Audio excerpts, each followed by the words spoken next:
Hello everyone, welcome to our channel. So आप लोगों का कल एचएस का एग्ज़ाम है, तो आज की इस वीडियो में मैं कुछ बताने नहीं आया हूँ, बस आपको विश करने आया हूँ और साथ में कुछ पॉइंट्स बताने आया हूँ जो आपको ड्यूरिंग द एग्ज़ाम आपको याद रखना है। ड्यूरिंग द एग्ज़ाम मतलब एग्ज़ाम जब तक आपका एचएस चलेगा तब तक का मैं बात कर रहा हूँ, ठीक है। तो एचएस एग्जामिनेशन 2023 आपका कल से स्टार्ट हो रहा है। First of all the very best.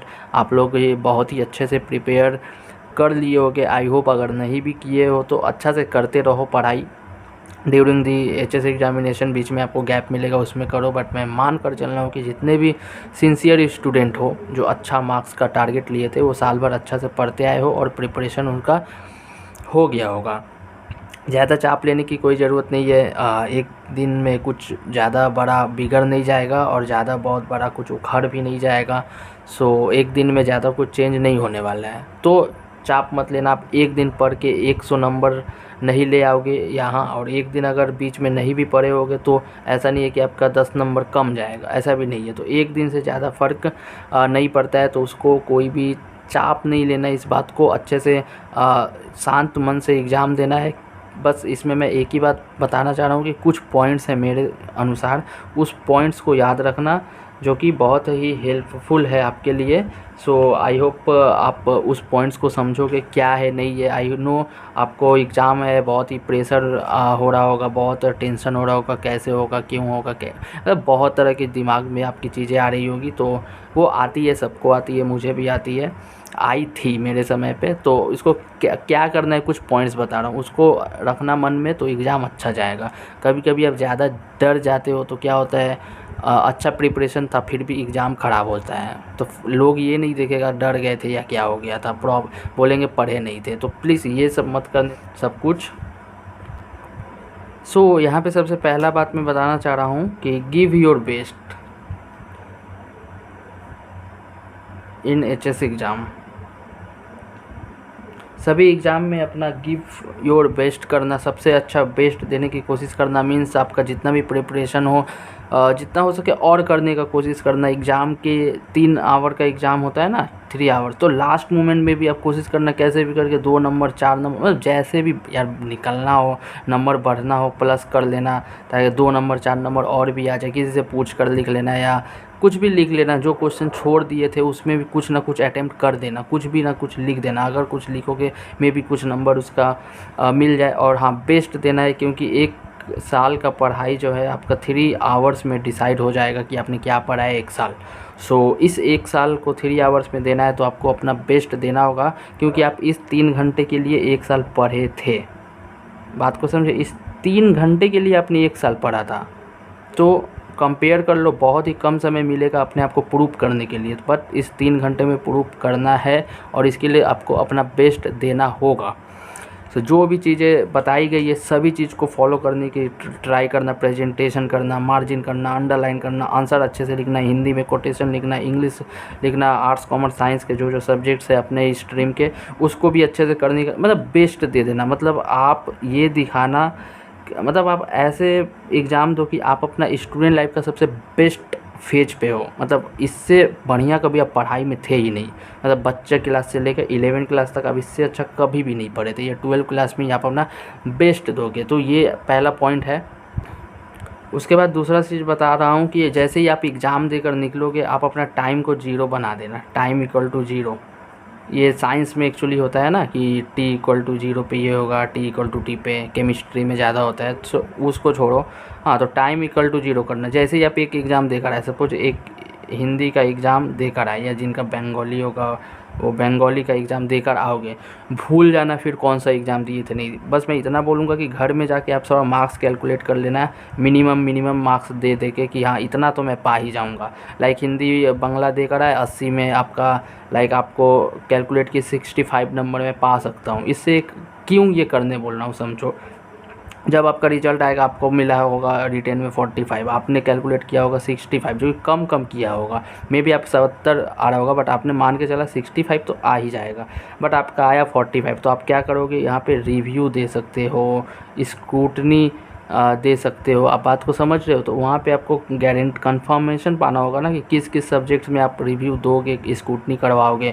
तो आपको पता चलेगा यार 20 नंबर कम है, यहाँ तो नंबर बढ़ना चाहिए, तो आप ये करवाओगे। तो आपको पहले पता तो होना चाहिए ना, क्योंकि रिज़ल्ट निकलेगा 3 महीना 2-3 महीना के बाद रिज़ल्ट निकलता है। उस समय तक आप भूल जाते हो कि आप कितना नंबर अटेम्प्ट करके आए, कितना मिलना चाहिए, कितना मिला है, रिव्यू दे नहीं दे। तो इस वजह से ये सिर्फ कर लेना। और ये करने के बाद भूल जाना कि हिंदी का कोई एग्ज़ाम दिए थे, भूल जाना इंग्लिश का एग्ज़ाम दिए थे। इंग्लिश होने के बाद जो एग्ज़ाम छूटता जाएगा उसको छोड़ देना, जो आगे का एग्ज़ाम है उस पे ध्यान देना।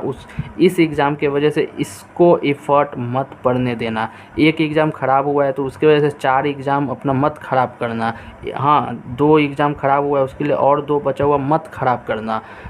उल्टा और मोटिवेट हो जाना कि यार एक ख़राब हो गया, मतलब बचे हुए 4 अच्छा करना ही करना है। ये चीज़ होना चाहिए, नहीं कि ऐसा नहीं एक एग्ज़ाम ख़राब हो गया उसके लिए एक दिन दुख मना रहे हो। यार गैप ही तो नहीं मिलेगा दुखी मनाने का, दुख होना ही नहीं है। जो एग्ज़ाम हुआ उस में आपने 3 आवर में जो बेस्ट देना था, इसीलिए पहला ही लाइन में मैंने लिखा है कि बेस्ट देना, ताकि आपको रिग्रेट फील ना हो कि ये एग्ज़ाम ख़राब चला गया, ये हो गया। और अगर ख़राब जाए अच्छा जाए तो भी उसको भूल जाना, उसको याद मत रखना। टाइम इक्वल टू 0 कर देना और आगे बढ़ना।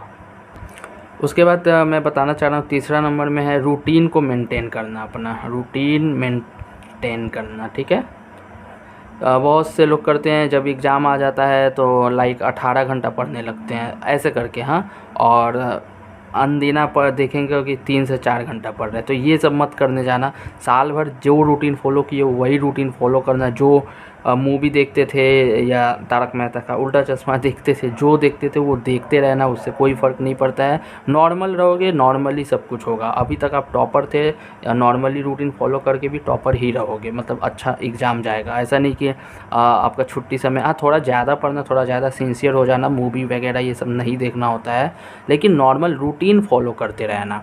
एक रूटीन यहाँ भी है स्लीपिंग। जिस दिन आपका गैप होगा, छुट्टी होगा, वहाँ पे आप कभी भी 10 से लेकर 3 बजे के बीच में घर में मत सोना। ये 10 AM टू लेकर 10 PM, क्योंकि ये आपका HS एग्जामिनेशन का टाइम होता है। 10 बजे से 2 बजे तक, 11 बजे से 3 बजे तक, ऐसा करके कुछ 3 घंटा का टाइमिंग होता है। तो अगर यहाँ पे आप सोने लग जाओगे छुट्टी दिनों में तो आप एग्ज़ाम में आपका नींद आने जैसा फील आएगा। सो ये आवर्स आपका एक्टिव आवर है। ठीक है, आपको यहाँ पे एक्टिवली पढ़ाई करते रहना है घर में, रात को सो जाना, लेकिन इस समय मत सोना। ये इस समय अगर सोओगे तो आपका बॉडी इस समय सोने के लिए अडेप्ट हो जाएगा और वो रात को नहीं नींद आएगा, मतलब स्लीप साइकिल बिगड़ जाएगा आपका, और आप फिर इस टाइम पे एग्ज़ाम में जाकर नींद आएगा, आप नहीं सो पाओगे। पता है एग्ज़ाम दे रहे हो, नहीं सो पाओगे, लेकिन आपका ब्रेन को ऐसा सिग्नल मिलेगा कि ये तो स्लीपिंग टाइम है, तो वो फंक्शन करना बंद कर देगा। तो क्वेश्चन सामने है बट उसका आंसर आपका ब्रेन में आ ही नहीं रहा है, तो ये प्रॉब्लम नहीं हो जाएगा, बताओ। तो ये रूटीन मेंटेन करना, बहुत हाई फाई रूटीन मत बनाने लग जाना कि बचे हुए 10 दिन में तो मैं एकदम आइंस्टीन बन जाऊंगा, ऐसा कुछ नहीं है। नॉर्मल रूटीन को मेंटेन करना, सब कुछ ठीक हो जाएगा। और एक चीज़ और है कि एग्ज़ाम से निकलने के बाद इजी हार्ड टॉपिक का डिस्कस मत करना कि यार ये कैसा था नहीं था। आपको बस अपने मार्क्स से मतलब होना चाहिए कि कितना मार्क्स आपने करके आया है, वो कैलकुलेट करके यहाँ लिख लेना कहीं डायरी में, घर में। ठीक है, उसके बाद एग्ज़ाम इजी था हार्ड था छोड़ दो। इजी था सबके लिए, इजी था, हार्ड था सबके लिए हार्ड था। और अगर आप पढ़ के गए हो तो आपके लिए इजी होगा, जो पढ़ के नहीं गए उसके लिए इजी भी हार्ड होगा। तो फिर ये कैसा डिस्कशन हुआ? ये सब डिस्कस वहाँ पे मत करना। एग्ज़ाम से निकलने के बाद हार्डली आप 5-10 मिनट डिस्कस कर लेना, लेकिन तुरंत आप घर भाग जाना और पढ़ाई करना। लास्ट जिस दिन एग्ज़ाम होगा उस दिन धूम मचा देना। मतलब हम लोग का तो डीजे बज गया था, लास्ट एग्ज़ाम जिस दिन हुआ था सभी लोग डीजे बजा दिए थे। हाँ, एक मेरा फ्रेंड था, अपने स्कूल ड्रेस में सबका ऑटोग्राफ ले लिया था, पेन से उसका ड्रेस में मैंने सबने साइन किया था, मतलब वो मेमोरी के लिए किया था वो इस तरह से। तो वो लास्ट दिन जितना एंजॉय करना होगा करना, उसके बाद 2 महीना रिजल्ट ही नहीं आएगा, घूमना जहाँ। बट एग्ज़ाम के समय में ये सब मत करना। उसके बाद एक इम्पॉर्टेंट टॉपिक है मैं जो बताना चाह रहा हूँ, ये 2 इक्वेशन है। ठीक है, 60% 90%, ये 2 चीज़ें हैं मैं आपको बस यहाँ पे बताना चाह रहा हूँ। ये है बोर्ड एग्ज़ाम और ये है आपका लाइफ का एग्ज़ाम। यहाँ पे बोर्ड एग्ज़ाम में ये फॉलो होता है, लाइफ में ये फॉलो होता है। ठीक है, यहाँ पे क्या होता है बोर्ड्स एग्ज़ाम में कि आप 90% पाए हो तो आप अच्छे माने जाओगे, 60% 70% वालों को ख़राब माना जाएगा एज़ कम्पेयर टू 90%। ठीक है, यहाँ पे ये सही है। बट लाइफ में क्या होता है, कभी कभी देखा जाता है कि 60% वाला लोग लाइफ में टॉपर आ जाता है। मतलब बोर्ड एग्ज़ाम आपका करियर डिसाइडर नहीं होता है, बात को समझो कि करियर में क्या करोगे। तो 60% जो पाया, हो सकता है ये किसी कंपनी का ओनर हो, ये आगे चल के कंपनी का ओनर बन जाए, ठीक है, और ये जो होता है वहाँ का एम्प्लॉय बन जाए। तो लाइफ ओवरऑल पढ़ रहे हो, कमाओगे किस लिए, लाइफ का करियर के लिए करोगे, तो वहाँ पे तो फिर ये बंदा आगे निकल गया है ना। तो लाइफ में आगे बढ़ते रहना चाहिए, मार्क्स को लेकर उतना टेंशन मत करना। फॉर एक बेस्ट एग्जांपल है यहाँ पे आपका धीरू भाई अंबानी जी का, उन्होंने 10वीं पास भी नहीं किया है। बट यहाँ पे देखो सचिन तेंदुलकर भी आई थिंक 10वीं में फेल थे, बट वो लाइफ में आज पास हो गए, लाइफ में सक्सेसफुल हो गए। आपको नहीं लगता धीरू भाई अंबानी को ऑफिस में 90% वाले आज काम कर रहे होंगे, कर ही रहे होंगे, और बट वो कंपनी के मालिक थे। तो ये सब चीज़ें आपको बताना था यहाँ पे, तो इस बात को सभी लोग समझना। तो हाँ, और एक चीज़ और भी है, बहुत जैसे साइंस का है तो मैं साइंस में बता दे रहा हूँ कि आपका यहाँ पे मार्क्स मैटर करता है, बट एक्चुअली करियर में जैसे नीट का एग्ज़ाम होता है, जॉइंट का एग्ज़ाम होता है, जेईई का एग्ज़ाम होता है, तो वहाँ पे क्या होता है कि क्राइटेरिया होता है 60% मार्क्स होना चाहिए बस 12 में, और कोई क्राइटेरिया नहीं होता है उसमें। एक आपका नीट का और जॉइंट का रैंक अच्छा आना चाहिए, ये बात हमेशा याद रखना।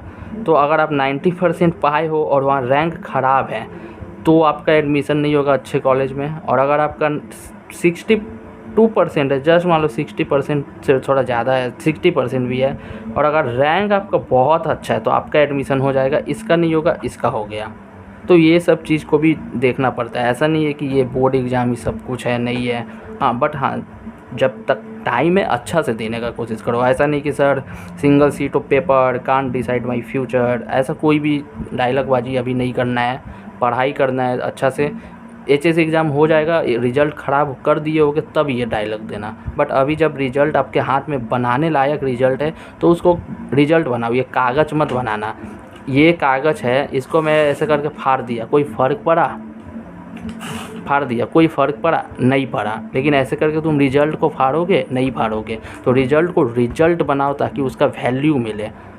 फेल हो गए, 50% पाए, 45% पाए, इतना ख़राब नंबर मत लाना कि ऐसे करके फाड़ भी दो तो कोई किसी को फ़र्क नहीं पड़ता है। हाँ, तो अच्छा रिज़ल्ट बनाओ यार, 75, 80, 85, 90% अच्छा रिज़ल्ट बनाओ जो देखने में अच्छा लगे। उसको तब ना लेमिनेशन कराओगे कि फटे नहीं तो फिर ऐसे फाड़ दो, कागज़ बना कर आओगे, कोई फ़ायदा नहीं होगा। और आपको लाइफ में दोबारा मौका भी नहीं मिलेगा कि आप इस रिज़ल्ट को अच्छा से बना पाओ। तो जब तक आपके पास टाइम है, एचएस का जितना अच्छा फटा जगह मैं नहीं लिख रहा हूँ, नीचे लिख दे रहा हूँ। जब तक आपका एचएस का देख रहे हो कैसे बेहाया जैसा उड़ रहा है, तो उस तरह रिज़ल्ट को बेहाया मत बनाना। तो ठीक है, एचएस एग्ज़ाम के ड्यूरेशन में आप अच्छा कोशिश करने का कोशिश करो। आपका एचएस एग्ज़ाम के ड्यूरेशन में आप कोशिश करना कि सब कुछ अच्छा ही करना। बाकी बात बस इतना ही पॉइंट्स बताना था। अगर आपको कोई पर्टिकुलरली प्रॉब्लम है तो आप कमेंट करना वीडियो में, और कमेंट करना, मैं उसका सॉल्यूशन दे दूंगा। और आप ये करना, इस वीडियो को थोड़ा शेयर ज़रूर कर देना ताकि और लोगों को भी मोटिवेशन मिल पाए, एग्ज़ाम में कैसे एग्ज़ाम देना है, क्या करना है, नहीं करना है, सब कुछ पता चल पाए। आई होप आपको समझ में आ गया होगा। और वीडियो लंबा नहीं कर रहा हूँ, आपके पास भी समय नहीं होगा, पढ़ना होगा। ये एचएस एग्ज़ामिनेशन है, ऑल द वेरी बेस्ट। देख लो, गिव योर बेस्ट दे देना भाई। हर एग्ज़ाम के बाद भूल जाना जो एग्ज़ाम दे दिए हो, उसके बाद अपना नॉर्मल रूटीन मेंटेन करना। उसके बाद इजी हार्ड ये सब डिस्कस मत करने जाना। और ये इम्पोर्टेंट है, देखो बोर्ड्स एग्ज़ाम का ये इक्वेशन है, लाइफ का ये इक्वेशन है। तो मार्क्स कम आए ज़्यादा है उससे चाप नहीं लेना है, अच्छे से पढ़ाई करना है। उसके बाद जो होगा देखा जाएगा, पर चाप नहीं लेना है। बस रिलैक्स होकर एग्ज़ाम में, रिलैक्स रहोगे तो आपका माइंड भी आपका सपोर्ट करेगा, एग्ज़ाम देने में हेल्प करेगा। टेंशन में आ जाओगे तो ब्रेन सोचेगा यार मेरा कैपेबिलिटी पे इसको भरोसा नहीं है, टेंशन कर रहा है, ब्रेन भी साथ नहीं देगा। तो ये सब नहीं करना है, ठीक है। पढ़ाई करते रहो अच्छे से, कमेंट करो और शेयर करो। All the very best for your HS examination. आप लाइफ में आगे बढ़ो, करियर में आगे बढ़ो, मेरी यही शुभकामना आपके साथ है।